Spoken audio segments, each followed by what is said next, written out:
Welcome to Current Affairs Taiwan. Mike, what have we got up on the show today? We have another great show. We talk about China pressuring Taiwan militarily and on the broader global front with a massive propaganda push. We've got a moment again with Han Guoyu, the mayor of Kaohsiung, who may not be the mayor of Kaohsiung in a couple of months, about to be recalled. We talk about the complexities of changing the name of the national airline. What are we doing with that anyway? We look at the plans for subsidizing universities in the wake of China's decision to not send us any more students.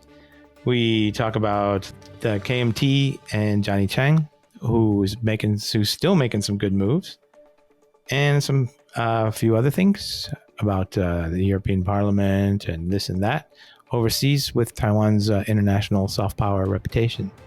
So stay tuned. It's going to be a good show.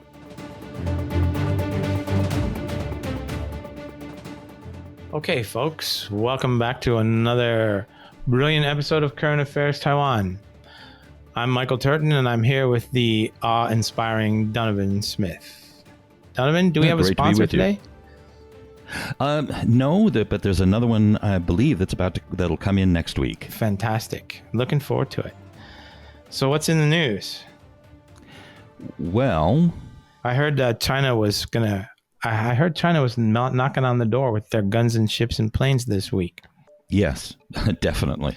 Drills off the coast, and what did the experts say? That was a People's Daily publication you were telling me. Yeah, here's a quote. Now, this is what's kind of alarming about this is that when they run something in the People's Daily, although this was originally written by Global Times, which is usually the trial balloons, a little bit more out there stuff, they reran the article in the People's Daily, which means that this has kind of an official stamp on it. And so now they're quoting experts, so it's not official government policy, but running it in the People's Daily means it's semi-official, hint, hint, this is what we really believe policy. Right. So the quote is, the Chinese People's Liberation Army reportedly held military drills featuring warplanes near the island of Taiwan on Friday, and such drills having taken place at least 4 times since the traditional Spring Festival holiday in January have become regular and are now a part of military struggle preparations against the island, mainland experts said on Friday. And then another one here. A mainland expert and TV commentator told Global Times on Friday that the drills were part of preparations for the potential military struggle against the island of Taiwan, and such drills have become regular and routine. The same expert said also that he expects the PLA to gradually hold larger and more frequent drills, and for the drills to become more targeted and have more deterrence, such as decapitation strikes against secessionist forces and aerial denial operations against foreign intervention. So clearly that last remark, aerial denial operations against foreign intervention, clearly that's aimed at the U.S. And let's not forget Japan, which also has a deep interest in defending Taiwan. Yeah. Yeah. So they're clearly sending a message with that one. Yes. And for a change, I think it's not just for the domestic audience. I think this one actually had a foreign audience in mind, which they usually, I think, don't. But it's interesting to note that the U.S. first of all, the People's Republic has been upping their exercises and flybys and all that recently, but the U.S. in response has done so as well. Yeah, 10 times it says in the last 3 weeks here. Yeah, and of course there was a U.S. Navy guided missile destroyer sailed through the Taiwan Strait, and a Chinese carrier group, passed by the eastern coast of Taiwan, and they also conducted exercises. So there's been a lot of military activity in the neighborhood. That's, I think that's going to be the new norm, according to this expert, right? I'm curious to see whether the Japanese get involved, whether we see more and more Japanese military units down here. It would be good. Yeah, that's an excellent question. Yeah, it would be really good to see that, to remind people that there's an interest there. I'm also curious to see when President Duterte of the Philippines starts realizing that they're the next target. Funny. That was exactly what I was just thinking. I mean, it's very obvious. There's some weird nationalist claims to Bataan Island, and of course, the Chinese have been giving the Philippines trouble over some of the features of the South China Sea that the Philippines currently owns. So it's going to be an interesting next few years here. Yeah, definitely. Meanwhile, on the international front, at the same time that China's been trying to intimidate us militarily, they've also been conducting a multi-pronged propaganda campaign trying to convince people that the Taiwan said racist things about Ted, bring out your dead Tedros of the WHO. So this week it was... they had approached French parliamentarians. I think 80 of them signed things condemning Taiwan for racist accusations. Some such nonsense like that. And that's appalling. It's stupid is what it is. I mean, nobody checks that. How does anyone believe China after all this time? It still amazes me. They can't possibly have splashed that much money around just for that. Jenna Lynn Cody on Laura and Cha, the blog, right, actually wrote a very long piece on the People's Republic, the Communist Party, using the language of the left in the Western left to push an authoritarian agenda, and this is part of that. Right. And the state of Wisconsin legislature, I think. Yeah, I just saw that. Yeah, and one of the local Wisconsin papers actually released the text that the Chinese had sent to the legislature, a resolution praising China for its action against the virus. And we had talked about this, a few shows ago, how they would be expanding their action against local governments. They've already been very successful in Australia doing that, and now it's going to start coming to the United States. We're going to be seeing this more and more. It's something that local Taiwan groups in the U.S. need to be tracking and need to be responding to.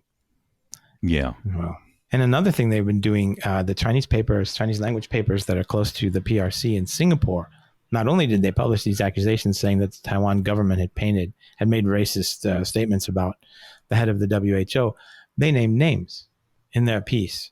So I haven't tracked down the article yet, but that's what's been circulating on Twitter. So this is a multi-pronged global effort to smear Taiwan, because Taiwan, as we know, is doing so well with its mask donations and its medical equipment donations and whatnot. It's super great soft power for Taiwan. Yeah, I mean, Tedros's comments about how the Taiwan Foreign Ministry basically looked the other way while Taiwan was behind, Taiwanese were behind all these racist attacks on them. It seemed to come completely out of nowhere. You mean like it was scripted? Well, I had an interesting discussion on this, and I don't know if the PRC fed that line to him or Tedros just picked up with that in order to show his loyalty to them and came up with it on his own. I don't know which it is. I'm going with on that, because the previous head was Chinese and she had appointed a bunch of, Chinese to positions there where they would now be in a position to influence him. Yeah. Yeah. But you were saying?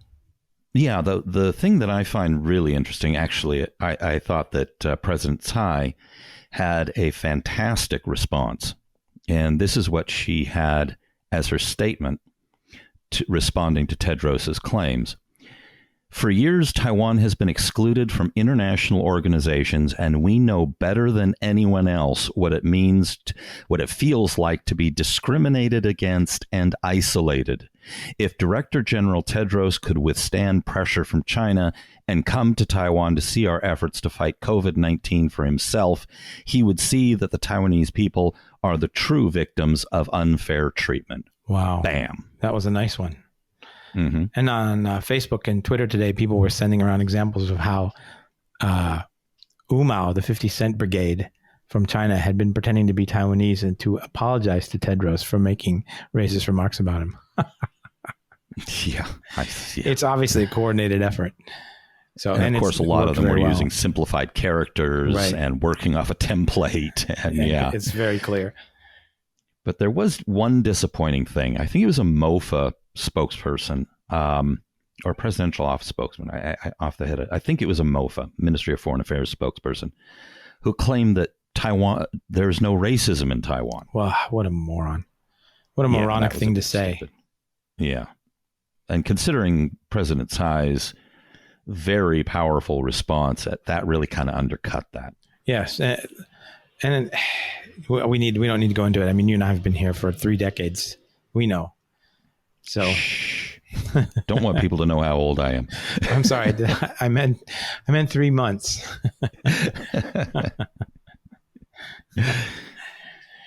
Yeah. So at least in Europe, there was a group of 127 parliamentarians who had signed a petition signed something that we had done a great job praising Taiwan for its efforts. And that Taiwan should be allowed into the WHO. That was the important thing. That's it. Yeah. Yeah. Well, so what's happening at home here? How about Han Guoyu? Are we still going to recall him? Well, 2 of his lawyers have decided to sue to try and stop it. And now this is a 3-step process. The first step, there was a first phase where you collect signatures of that qualifies you to do a second phase. Then and that's a relatively small number of signatures that you need. Then there was a second phase, and then in Kaohsiung's case, they needed to get over I think it was 290,000 roughly people to sign off on the recall, and then the recall vote goes ahead. So we're already at that point. The recall vote is, assuming the legal challenge doesn't work, is going to go ahead in June. Now, in the June recall vote, you need to get over 500,000 people in Kaohsiung to vote yes to remove him, and then he's out. Now, the problem is that he got 2 lawyers to sue on this to try and stop it, but because the law says that a recall campaign, you can't do a recall campaign in the first year of office.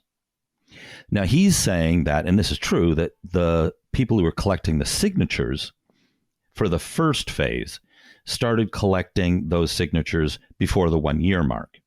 However, a spokesperson for the Ministry of the Interior said there's nothing in the law saying you can't collect the signatures beforehand, and because and then submit them after the legal 1-year mark. Right.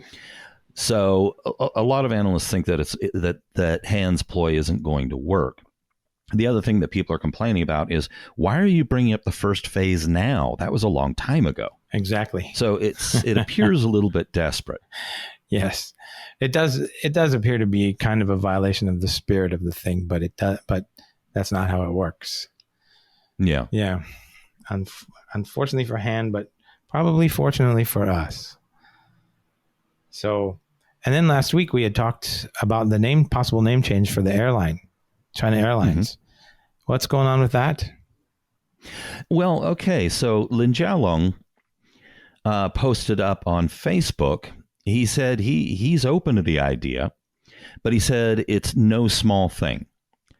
And he said because the name China Airlines is tied to the flight routes and rights, landing rights and things like that. Right. So that's one problem. And he also said that it's all a publicly owned company. So he said that essentially this needs to have the consensus of the shareholders and a consensus with the broad public. Now, in the legislature, a spokesperson for Lin Jialong's department, the Ministry of Transportation and Communications, reiterated that they are open to changing the name. I think that's a really valid point. In fact, if you change the name and they have to renegotiate landing rights, that could get very dangerous, because whenever Taiwan Airlines try to negotiate landing rights somewhere, the Chinese get in to try and block them, which means that we would be renegotiating rights that we've had for years against a far more influential and powerful China. So just for that reason alone, this is probably not something that we should be doing. But it makes me wonder whether the question we should be asking is, why do we need a national airline anyway? That's a very good point. When we've already got EVA Airlines, which is really good. And then we have this new startup. What's it? Skyjet or something? Starlux. That's it. Yeah. Yeah. So, but I guess, former Air Force pilots need employment. Yeah. And the government is, of course, the largest shareholder in China Airlines. But yeah, no, that's a very good question. It might just simply be easier to shut it down, or sell the airline off, privatize piece it by piece to the other, to EVA and Starlux. Yeah, that would completely remove the problem right there. Yeah, that would be. I would assume that the other shareholders might have some problems with that. Well, this is Asia, where majority shareholders are always expropriating the property of minority shareholders. There's a whole ream of academic literature on this. Yeah. So what else have we got going here? Oh, the Chinese students were ordered out of Taiwan universities this week. Well, the ones who are still here have the option to stay. Right. And finish their studies. Right. But now this I thought was interesting. It was China said it was stopping all new any new students from going to Taiwan to study.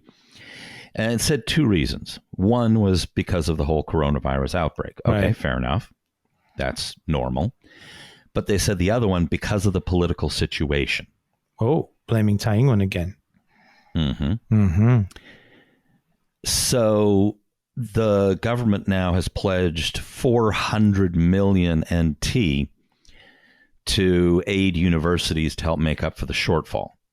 Now, according to that article, there was like 8,000 students, of which some hundreds are still in Taiwan. I taught many when I was teaching, so uniformly they were good students. The PRC said, though, that they sorry, cutting you off there. No, it's okay. But the PRC also said, though, that all of their incentives and all of the rights of Taiwanese to study in the PRC remain in place. Of course. Mm-hmm.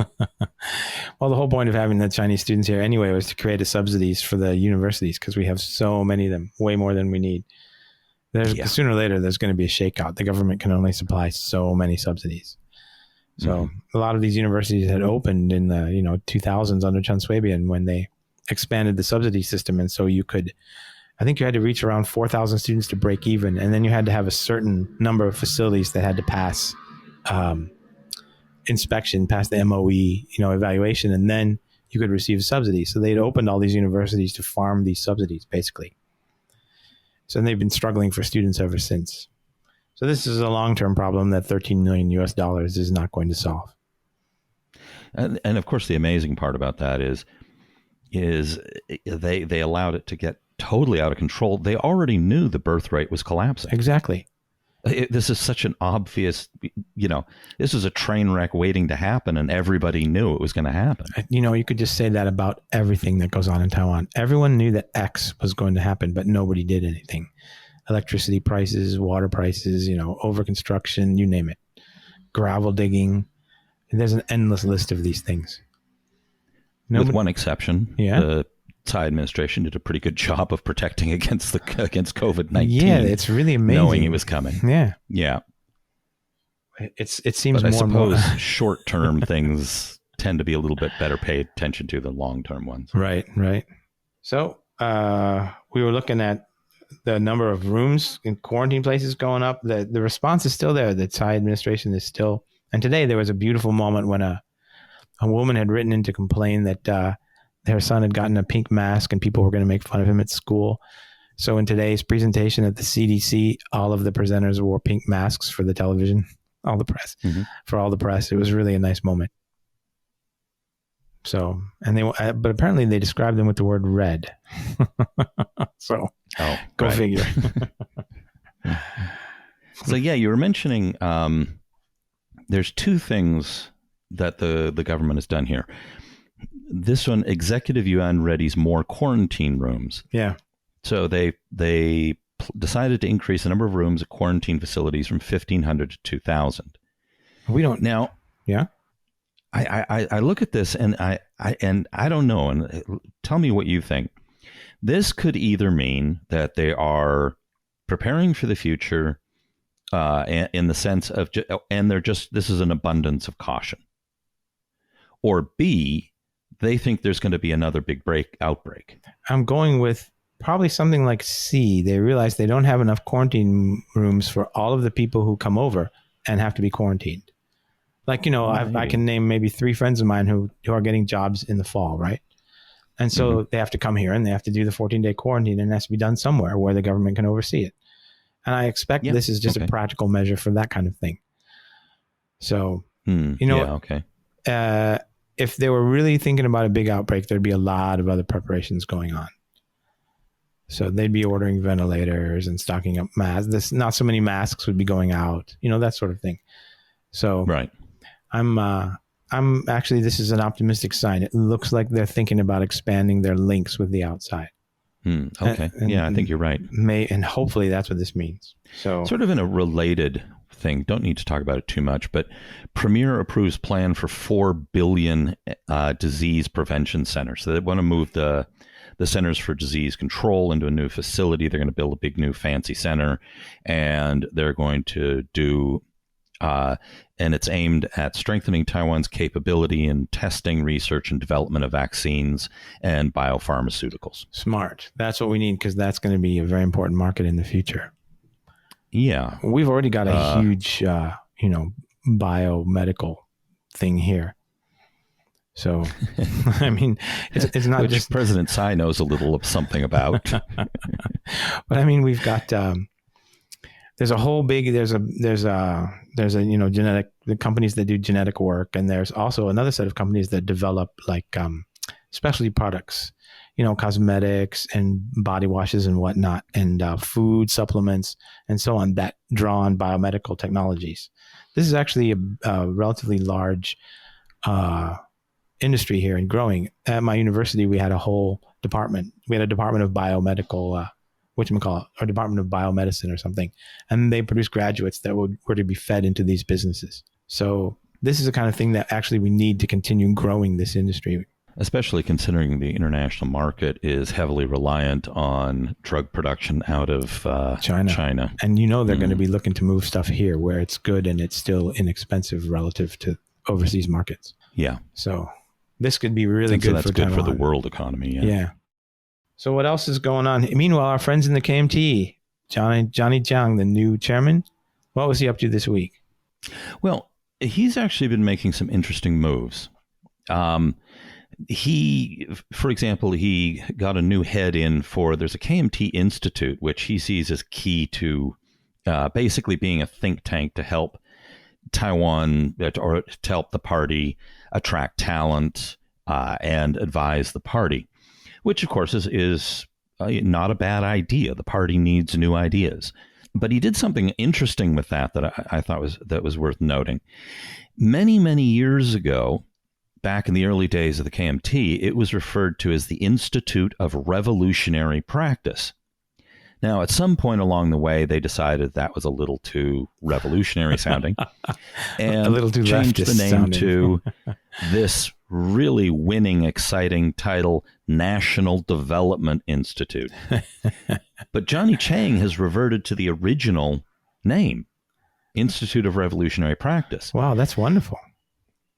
Another thing that he's done is for the whole online marketing push, he's clearly taking it very seriously. He managed to get one of the founders of D-Card, which is very popular, on board as the head of digital marketing for the KMT, and that's a big catch. So this is a heavyweight here. So he's taking that very seriously. Apparently, he's going to work to start cracking down on making sure that KMT officials raise the amount of money that they are obligated to, because in the last few years, in theory, KMT officials were supposed to raise a certain amount of money per head, depending on their status and rank in the party and in office. But a lot of them were just kind of going, yeah, whatever, and just ignoring it. So apparently he wants to put in some teeth on that. So he's making a lot of the right moves. But my sense, and let me in a second, tell me what you think. I think he's still got a massive uphill climb. So I get the sense that he understands what the problems are. Oh, another one. He was asked about the 92 consensus this last week. Mm-hmm. And he said, basically, ask China if it still exists. He said, there has to be a role for the Republic of China in this. Otherwise, there's nothing to talk about. Exactly. Basically. And we all know Beijing doesn't accept that. So go ahead. Right. They never have. Right. So he's making the right moves. I think he's very well aware of what the problems with the party are. But fundamentally, it boils down to, it's all well and good to have this fantastic digital marketing head and who will probably come up with a pretty good strategy. But the problem is you can't sell crap. They have to have a message that's going to resonate, particularly with younger voters. He's going to have to get consensus out of the party to be able to push that. Right. And that's a huge uphill climb. And the other is the party's finances are so absolutely abysmal that even if he gets all his officials to raise the money, that only makes a dent. It doesn't solve the problem. So you think at some time it's going to have to go into receivership and then declare bankruptcy and then all that good stuff? I don't see how the party... Or come up with another way to make a lot of money. Or tap all those millionaires. No way. They expect money to be kicked up to them, not for them to kick it back down. Right. I mean, it may make sense for the party. And now this would mean they would lose their subsidies and they would lose all the perks of being a party that previously. So they'd lose some perks like the subsidies and also, there's certain hurdles for new parties. But if they were to basically go bankrupt and then start a new party, maybe just simply called the KMT, not the Chinese Nationalist Party, just the Nationalist Party, for example, they could solve a lot of these financial problems and set something of a new image for themselves. Maybe, but then their assets would be seized, right? Well, their assets are already seized. Yeah, that's true. Well, I'm thinking of things like they still have some unseized ones, don't they? KMT headquarters, things like that. Yeah. Well, it's interesting to contemplate. And so we just watch this every week to see what move that Johnny Chiang has made. Wasn't there something he did, something about voting for the young? He was talking about... Go ahead. He's got that... It was last Sunday was the closing when he's for building this new youth reform grouping. Right. Basically kind of I think, advisory group, which he would chair. The applications for that closed last Sunday. But he basically said to young people, he said, look, don't complain about the KMT. Come on in and tell us what needs to be changed. Right. Which makes some sense. But here are my thoughts on that. Is that I think that a lot of the people who would self-select to be on and register to and apply to be on that committee are probably not the kind of people who are very representative of youth culture and thinking in a broader sense. Right. I could be wrong, but that's my sense. Well, is there something else we wanted to talk about today? Oh, just quickly, speaking of Wisconsin, which you brought up before. Yeah. Just a quick mention. The Verge came out with a piece. It's saying that essentially the Foxconn investments and the big factory, because they have a bunch of properties and factories and research development or innovation centers, I think they were called. Most of them remain empty, although there has been a little bit of activity. But this is kind of an embarrassment for Taiwan because they're not living up to really any of the promises that they originally made. And so the Wisconsin government's pretty upset with them. And so Foxconn may lose out on billions in subsidies and tax breaks as a result. Who could have predicted this? Didn't everyone? Yeah. Although they did say that they're gonna work with MedTech to start producing ventilators soon. Oh, well, that may that'll happen. keep them alive. Ventilators will keep them alive, so to speak. All right. Well, on that happy note, we will. What's the word we want? Suffocate this. All right, y'all. Have a good weekend and week or whatever it's coming up in your part of the world, and we'll see you again next week.